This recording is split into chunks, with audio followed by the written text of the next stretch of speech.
Hey, welcome in, everybody. My name is Colton. This is Ryan. This is our podcast, the Did You See That podcast, also known as our general manager tryout tape.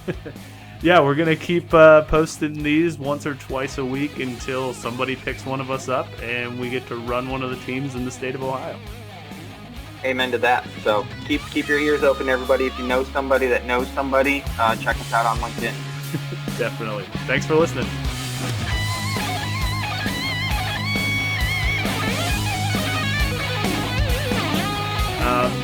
You want to just hop right into it again like we did last week?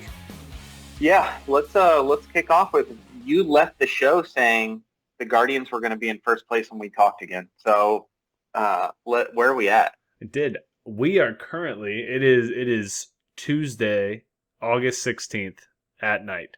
And we are currently 2 games up in the division. So, I was right. You were right. I was right. We'll put one on the board. Yeah, let's keep track. That's one. One for one me. Right. 1-0.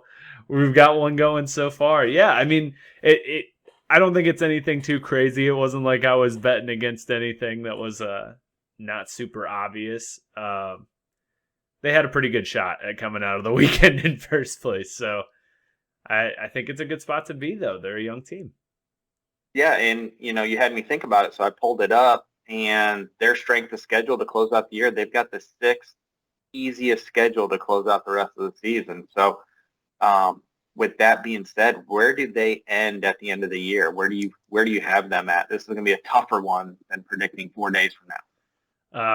Yeah. I mean, I see them contending. I think that not contending to the end, but like contending for a wild card.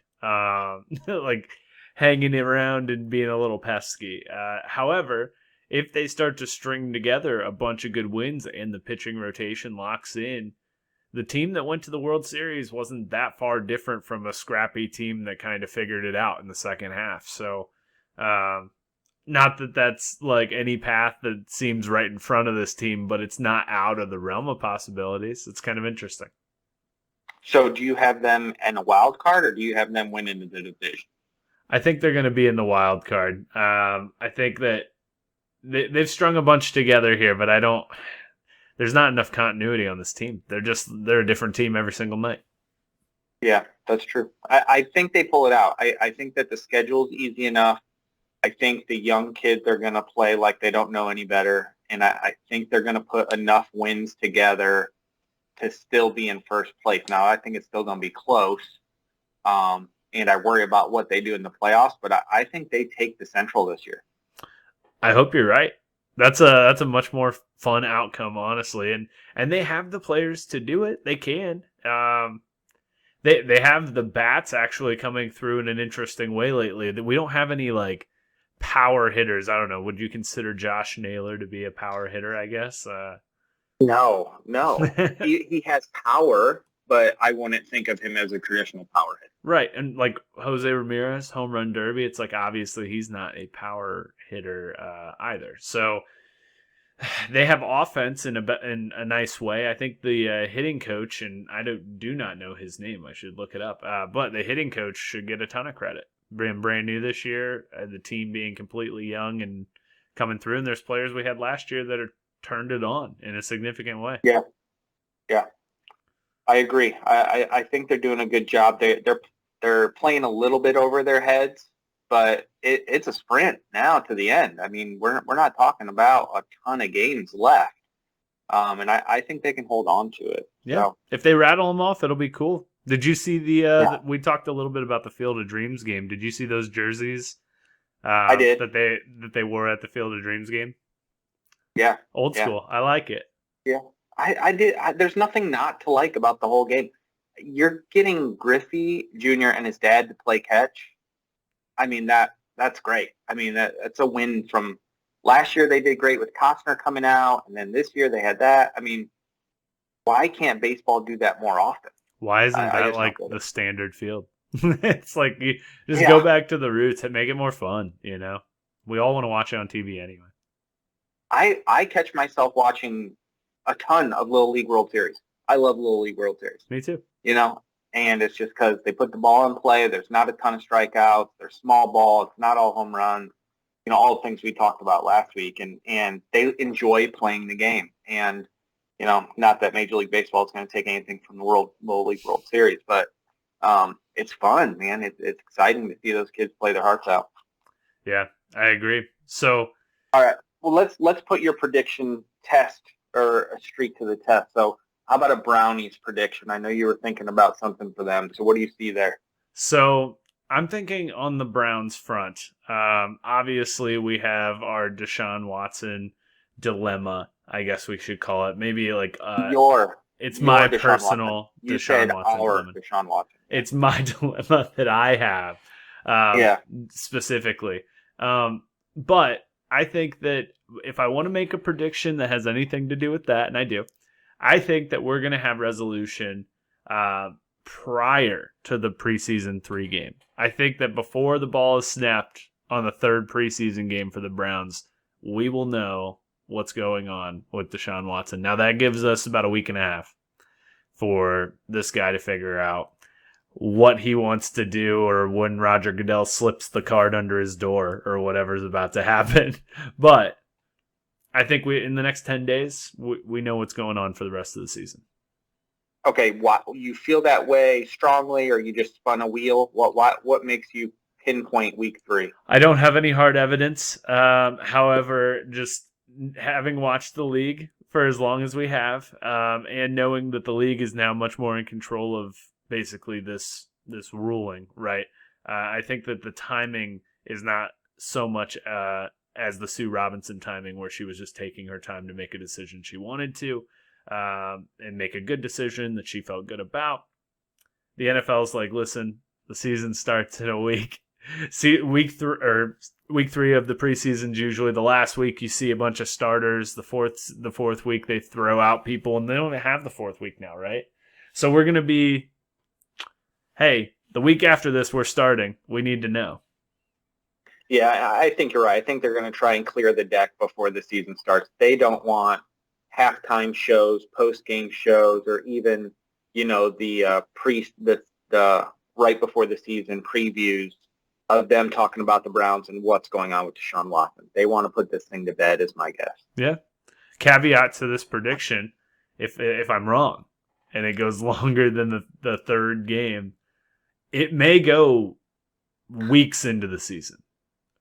It could go the exact opposite direction as well, right? Like, They technically have the 6 games already locked in, so this could get gross, like extra gross, already gross. I had texted you about another case the NFL's working on right now, and you texted back, there are no rules. So you're right. Who knows? They're going to do whatever they want whenever they want to do it. And, hey, they were in control of the Dolphins news too, and I don't understand why they released that when they did. But obviously they had a reason. So we'll see what they do with Watson when they actually make a call on it. The buckets of money never hurts. So what have you let's do something fun. What have you seen this week that you want to kind of bring up and show? What are you thinking about? Okay, so I guess I haven't seen it yet, but a lot of rumors out there about the Christmas Day NBA slate that's going to hit. And so that made me think, what's a greater sports day? Is it Thanksgiving, okay, where we've got the traditional football wall-to-wall nonstop, or is it Christmas Day? So I pulled up the schedules. This is what we've got going on Thanksgiving. We've got Lions-Bills, Giants-Cowboys, Patriots-Vikings. We also have the World Cup. The World Cup's going to be on during Thanksgiving. There's one college football game, some mid-majors playing, and then college basketball will be on. It looks like right now 2 preseason teams that are both top 10. So that's a lot going on. And then we look at Christmas. It's a long day. And it hasn't been official yet, but we've got Warriors, Grizzlies, Mavs, Lakers, Nuggets, Suns, Knicks, 76ers, Celtics, Bucks, followed by Packers, Dolphins, Broncos, Rams, Bucks, Cardinals. So it's jam packed both days. Which one is the day where you're like, this is the one that if I can only pick one day to watch sports, what are you doing? So I think just to throw a twist in there and make it a little interesting, if you were to just flip the football lineups, it makes this a little bit harder. Oh, The Thanksgiving Day lineup doesn't spike my interest a whole lot. So I think it's Christmas by far on this lineup. I don't think it's close. yeah, I agree with you. I'm all in on Christmas. Being able to watch NBA and NFL at the same time is what does it for me. But I got to tell you, there's something about watching sports on Thanksgiving. It's Right. part of the culture at this point. Yeah, and then you want to get up and like go play football outside too, and like Yep. it's part of it for sure. I wish they would put some good games on though. They just drag out the same old dead horses every single year. I mean, what deal with the devil was made however many years ago? What's going on? Yeah, well, they always have the opportunity for the late game to be amazing, and it seems like they never get it right for whatever reason. I mean, Patriots Vikings could be really good this year, but I mean, I believe one Thanksgiving was the butt fumble. Wasn't that like the Jets and Yeah, it somebody ruined a awful? man's life. Mark Yeah. Sanchez So now is on like the third tier of Fox, like just begging, and he was a starting quarterback for a playoff team. yeah, something not to be thankful for that day, I guess. Yeah. So I don't know. I mean, and as we look at it further, I mean, hey, you've got March Madness, you've got Super Bowl, which should be moved to a Saturday. I would run a presidential campaign on that. Um, I mean, Why not? Christmas Christmas Day may be the best sports day moving forward if they continue to load the lineup like this. NBA's owned it for a long time, and NFL's trying to get their slice, and they're going to get eyeballs. They're not. Yeah, they're not just going to get their slice. They may kill what has been Christmas NBA, like as they know it. That's their biggest Yep, day. yep, They're just going to eat it and it up. should be. They love it.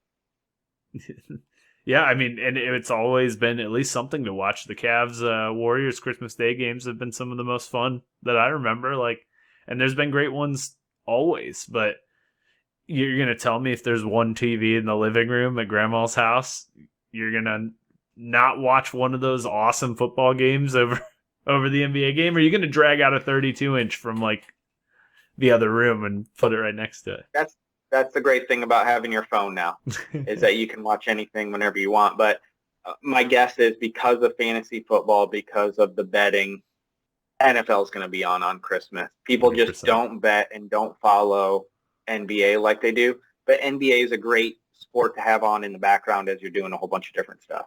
Oh, I agree. I think it's an awesome second screen. Baseball is very similar. Awesome Yeah. second screen. Just have it up and ready to roll. Okay, what caught your eye? What did you see this week that you were like, man, I got to talk about it?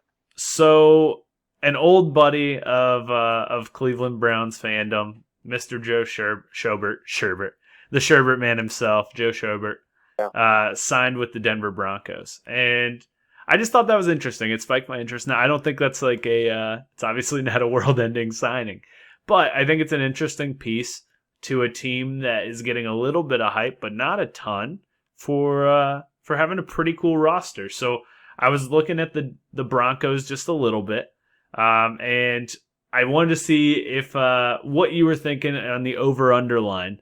One, if you want to guess what the over under line is and you haven't seen it yet, you can. But if you have seen it, I just want to know what you think they're over or under. I didn't see the over under yet. Has it been adjusted since they signed Russ? Is that what you're talking about? They Yes, traded for him. Okay, it was I would updated put last the week. I would put the over under at 10 for them. It's a really good guess. It is 9.5. So if you were guessing 10, are you taking the over? That's tight. I am going to take the over, and this is the reason. I believe they finished last in the AFC West last year. Is that correct? Ooh, I do not know, but I think they I, did. I, I think they didn't. They obviously the Raiders and the Chiefs made the playoffs, and then I think they finished behind the Chargers, Yes, I believe so because they right? had Because the Drew Chargers Lock and and everything Raiders, else. Yeah, the Raiders and Chargers could have both went if they tied that last game. Right. So I will take the Broncos and their fourth place schedule because that means they're going to be playing a lot of the other fourth place teams in the other division. So give me that to help pick up a couple wins because that is going to be a murderer's row. The AFC West not only have to beat up on each other, but they play the NFC West. Right. In their cross conference schedule. And those are some tough teams over there too. Yeah, I agree 100%. And so I dug into it a little bit more. I also think it's going to be the over. I think that Denver is a little underrated this year. I think that Russ is a pretty established quarterback, and he doesn't have to do anything spectacular for that team to be, pretty good. Just to be sufficient. And you just have to be sufficient to make it to the playoffs. From there, you have to be a little special. We've seen him do that before. So I wanted to see what the betting odds were for the division on who would win that division. So I thought it was a little interesting. The leader for the division's Kansas City. They're plus 600. Okay. I could see it. I mean, the king wears the crown until someone takes it from him, right? So they're plus 600. We have the Chargers second, plus 750. We've got the Broncos third, plus 850. And then the Vegas Raiders are plus 2,000 to win the division. Wow. They are completely out of it. So my question to you, I was digging into this for the Broncos, but after getting through that, disrespectful to the Raiders? Just a little bit? I don't know. I mean, I truly believe you can't win a division without a great quarterback. And you look at that division, they've got the fourth best quarterback. So, and that's no knock on Carr. He's a good NFL quarterback. But he's not better than Russ. He's not better than Herbert, and he's not better than Mahomes. That being said, they also have a coaching change. And they may have the worst defense of the four also. I know they can generate the pass rush, but they're clearly not the best defense. We can say that. That's fair. So I don't think it's disrespectful. Somebody's got to win that division, and I don't see a path for the Raiders to do that. I could see if you had to leapfrog one team, an injury here, injury there. But for all three of those teams to be ahead of you on paper, that's a pretty big jump. Yeah, that's fair. I think that there's a path for them to be pretty good, because they historically haven't been too bad, even with the chaos that surrounded them last year. They were a pretty, it was weird. It was an odd team. They were resilient in a bunch of very weird ways, and they've added a weapon on offense that, we're going to see. Was it really Aaron Rodgers? Was it Devontae? How much of what was who, Right. So there's some fun stuff there that could be exploited a little bit. And I find it interesting that KC's got such a lock on the top there because that team is not the same team. No, I don't think they're the same team either, but I think that a lot of Joe Q public that places some of these futures bets go off in name recognition. I don't, those odds are created by what they think the betting public's going to do and how they're going to still make some money. So, your bachelor party runs out to Vegas, they're going to throw some money on the Chiefs because they got Patrick Mahomes. I mean, I could see that. So, I don't know. I could easily see Denver doing it. I could easily see the Chargers doing it if they make a step up, get a couple different breaks. And I could see the Chiefs repeating. I mean, I think all those guys are really close. Yeah, I agree. So I wanted to talk a little bit of fantasy football this week if you want to. Of course, I'm in. I'm in for a little bit. Not our specific teams, obviously. We don't want to bore anyone to death. But I had a little bit of a thought this week. Obviously, fantasy football is spinning up. My league drafts this week that you're in. Your league drafts next week that I'm in. It's a very fun time. Just for the people listening, whoever that is, I am the current reigning champion in Ryan's league. He is the current reigning champion in mine. So we have a pretty fun dynamic going here. And it's not a two-person league. No, it's not. It's us just playing each other, actually. But the favorite bad NFL team that will be fun for fantasy. Okay, great question. I'm going to let you answer because I saw your notes and you came up with the question. So I want you to answer, then I have a response. Okay, perfect. So I was thinking about this, and I think that one of the best answers, and I hope you have another one that you can one up me with, if not, is the Eagles. Because I think this team will be really fun for fantasy football, just like Jalen Hurts was last year. But they will. I don't think they can be good. I just don't see how they can be good. I feel like it's just going to fall apart. It's all of the same train wreck from last year plus AJ Brown. I don't understand how that makes you so much better. It's going to be more fun, more fantasy points. But at the end of the day, L's are coming for that team. Okay, well, when I read this, when you sent me the notes, I had to reread it twice because the question was, what's your favorite bad team that's going to be good at fantasy? And then you said Eagles. I think the Eagles win the division. Ooh. So I was like, are you going to pick a bad team? Oh, boy. I like that. They've got a great offensive line. They're healthy, finally. You've got Sanders and Gainwell in the backfield. When they switched their philosophy and went more run-oriented in the second half of the season, they made a huge run. They've added A.J. Brown, who is a absolute monster when healthy. Devontae Smith is out there. So like you said, there's a lot of fun fantasy, but I think that's a good football team. I think they bring home the NFC East. No. You're that confident in the Cowboys? Because I know the Commanders and the Giants aren't going to win that division. Well, you never know about the Commanders. They're pretty frisky. What about the Giants? They could win that division. It's a little disrespectful. No. They could pull something out. No chance. That was a little Daniel bit. Jones is not. No way. Daniel Jones, chance. I'm a non-believer. So yeah, I agree. They've got a lot of fantasy talent. Now you said bad team. I don't so think they're a great team. I mean, we'll debate if they're a good team.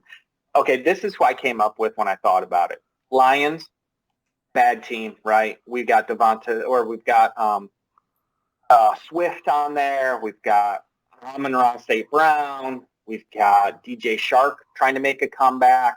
Hawkinson after a disappointing year. Yep. So some talent there. They just I was drafted. thinking the Panthers. Yeah, Okay. that's a good one. That was another one that I had back pocket, just that Panthers team. But the only piece that I see on that team where I'm like, that's going to be really nice is Christian McCaffrey.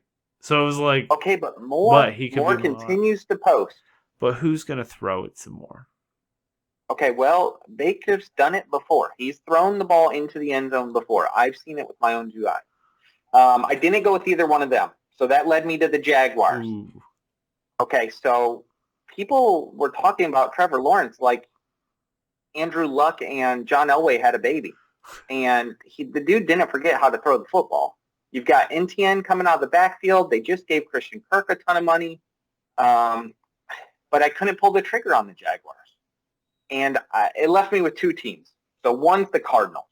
Do you think the Cardinals are going to be a good team or a bad team? Ooh, I feel like they're grandfathered into good team, just media standard wise. But I like where you're going with it. The way that their season ended was bad team. Yeah, you get Kyler healthy, who was QB1 the last 2 years when he was healthy. You've added a deep threat wide receiver with Hollywood Brown, who Kyler throws a great deep ball, the best in the league according to the stats. You've got Ertz, who had a great second half of the season after he got traded there. You've got Connor, who had a top 5 running back season there, and he's going to get the majority of the workload this year. And then you've got Hopkins coming back after 8 games, maybe less depending on his. A little Rondell Moore action. Yeah, Rondell Moore, who they're saying they're going to put on the field in all different positions. But the team I went with was the team we just talked about. Give me the Raiders as the best, most interesting fantasy team. Who's going to be bad? Oh, I love it. I love it. I love that one. That's a great one. They're going to be in a shootout every week. They're going to put up the points. I know Carr hasn't been a fantasy quarterback. He's just a good NFL quarterback. But Devontae Adams wanted to be there. They are a tag team ready to bust loose. You've got Waller, and in McDaniel's system with how he's used Gronk before, I see Waller going crazy. Renfro walks right into that Welker light role position. And then they've got a running back by committee that can put up some points. They've got young guys. They've got talent. And their defense is not good. So they're going to give up points, and I think they're going to push the ball all over the field in a lot of different ways. So give me the Raiders as the most interesting fantasy team that's going to be bad. They have a very interesting schedule this year. It's just, it is all over the place. They're playing a little bit of everyone. It's like a hot and cold schedule. One of the teams that they have to face right in the middle of the season is the Colts. I did want to touch on the Colts a little bit. I had a thought today that I think that they're also being a little underrated, honestly. As a whole, I think that the addition of Matt Ryan is being played down a little bit. Matt Ryan, for being a quarterback that's been in the Super Bowl and has done it, did not have an amazing year on a team that was not amazing, and he's been going down over the last couple of years.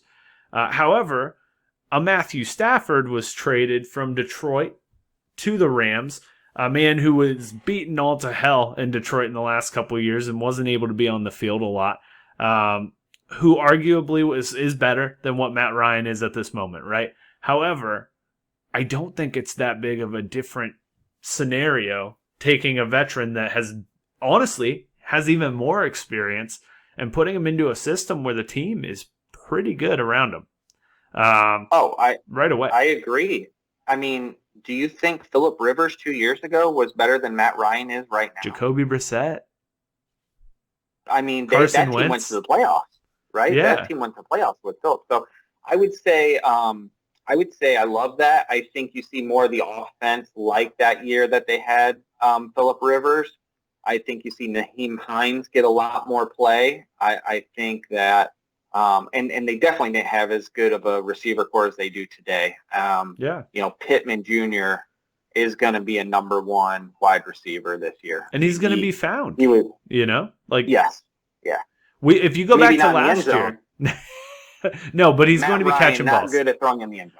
Yeah, but if you go back to last year, and I looked because it feels like an eternity ago. Calvin Ridley was a second-round draft pick, ADP. Yeah. And he no longer plays football at the moment because he made a bet that was worth less than $2,000. But in general, though, that was less than a year ago. He had a guy that was top 20 pick on draft boards. Pittman Jr. can profile something similar to that, and it'll be the best quarterback he's ever had. Yeah, I agree. And their division is bad. It's a bad division. I do not believe in the Titans. I don't think that's going to work. I don't trust Derrick Henry's health.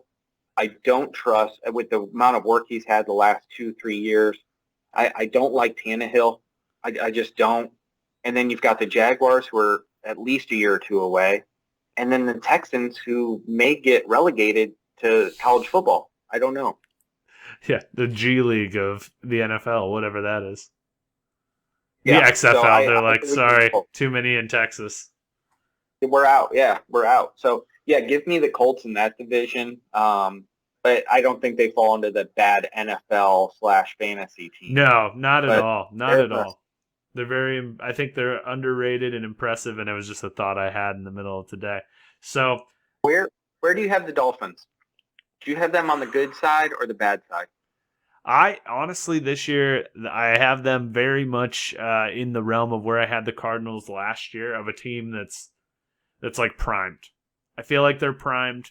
We're going to know a lot about them middle of this year. It's either working or it's not. And if it works, it could be fun. I mean, we saw a Chargers team do it 2 years ago where it was like, is it going to be a thing or not? It kind of turns on pretty quickly. I don't believe in Tua. So I hope he does well. If he does well... What don't you like?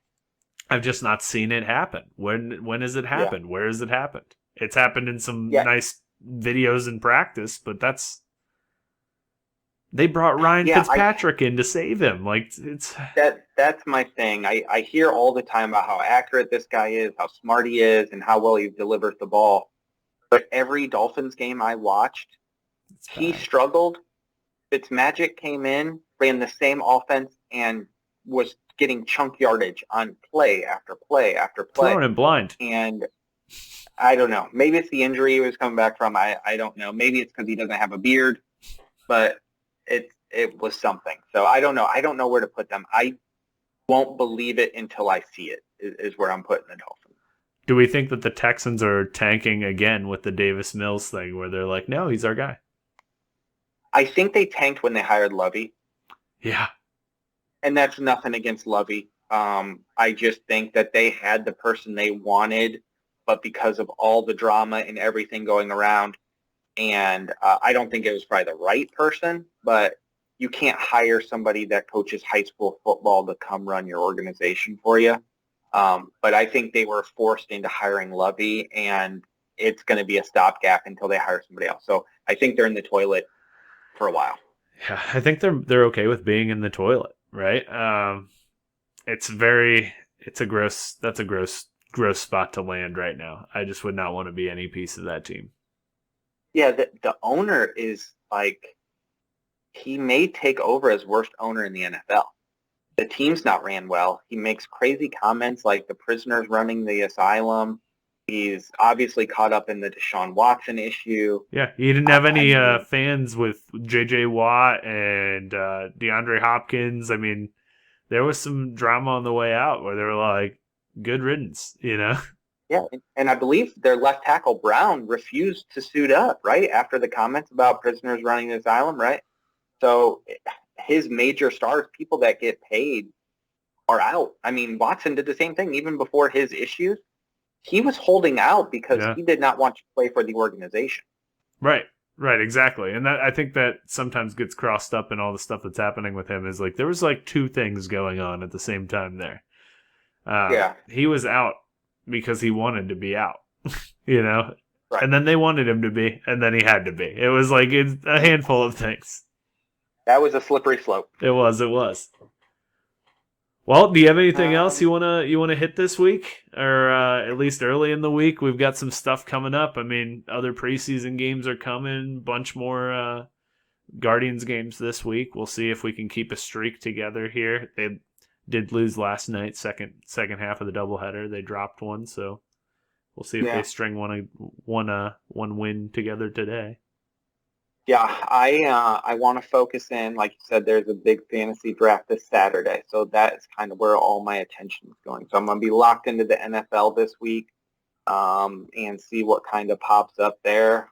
Praying for no injuries because we know every year this time somebody's going to go down with something that's going to hurt the team for the whole year. So see how that shakes out, and then we're just going to ride the Guardians until they fall apart. That's my plan. Heck yeah, I'm with you. Well, I think that's probably it for this week, everyone. I appreciate you listening again. My name was Colton. This is Ryan. Thanks for joining us, y'all. Yeah. Thanks for hopping on. We'll talk to you.